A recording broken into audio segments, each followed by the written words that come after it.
So I think it goes game by game. If obviously if they're scoring a lot of points early in the game, we're going to have to pick up our offense and put a lot of points on the board. So it's not something where you go into the game saying, hey, we have to score X amount of points to win this game.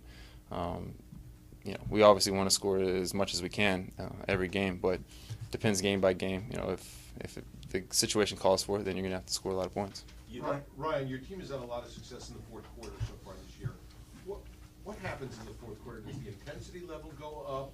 What do you see when you look at the tape, and what do you think the reason for that success is? I think it's an all-around effort. I think guys are comfortable in the system now, being our second year here.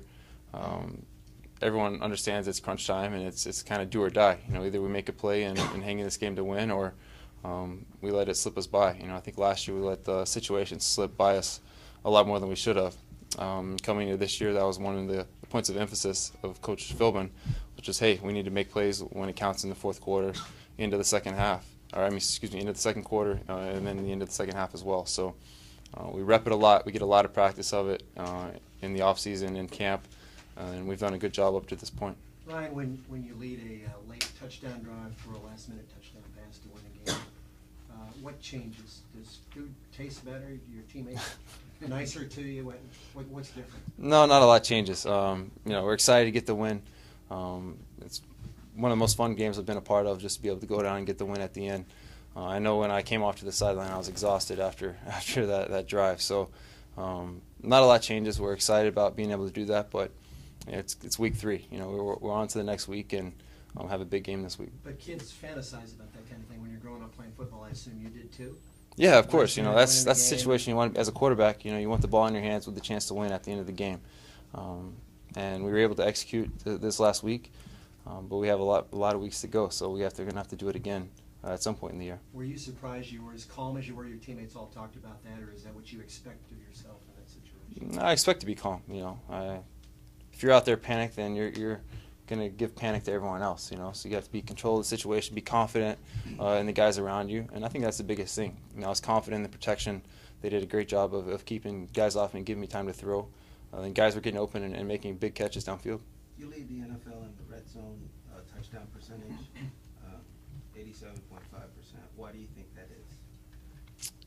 I don't know the specific reason, but we practice it a lot. We put a lot of emphasis on it, and we know we want to score touchdowns when we get down in the red zone. When you kick a lot of field goals, you're giving up 4 points a time is the way we look at it. So we put a lot of emphasis on getting in the end zone, putting 7 points on the board whenever we can. So we understand it's not always going to happen, but we want to have a high percentage of that. Ryan, how tough were you quicker to tuck in and run last year as opposed to the season so far? And have you is that like a second thought now as opposed to maybe your first thought when you would get in trouble? Yeah, I think last year I was quick to escape. Not hanging in there quite as long, not trusting the protection, trusting downfield, trusting your eyes. And escaping the pocket, moving out to my right most of the time. And then you cut the field in half, so you really limit yourself that way. So something I worked on this offseason is just really hanging in there and keeping my eyes downfield. Talk about the contributions that Richard Matthews has made and what that means to you in the offense. It's huge. He came in at a critical time, made a big third down catch for us on the right sideline, I believe in the third quarter. And then on the last drive came in and made some big catches for us, So to be able to have him be a part of our offense, kind of integrate him a little bit, and he's making plays. I know Steve mentioned, how every kid fantasizes about playing, getting last-minute drive. How about playing on Monday Night Football? What does that mean? The only game on your nationally televised, what does that mean? It's exciting. I've never been a part of it, obviously, so it's something I'm looking forward to. It's going to be a tough environment, expecting a really deafening crowd in New Orleans. And we're going to have to be good. We're going to have to be crisp with our communication, confident in what we do, and just play our game. How concerned are you about the number of sacks you've taken so far? As the season progresses, the numbers continue the way they are. Does that concern you? What level does it concern you? Well, obviously you don't want to be taking sacks. That's a negative part of the game, and you don't want to be on the ground. I'm not concerned with it. I'm not thinking about it as I'm back there. The situations where I need to get the ball out of my hands, obviously I need to correct and either get the ball out or tuck it up and get back to the line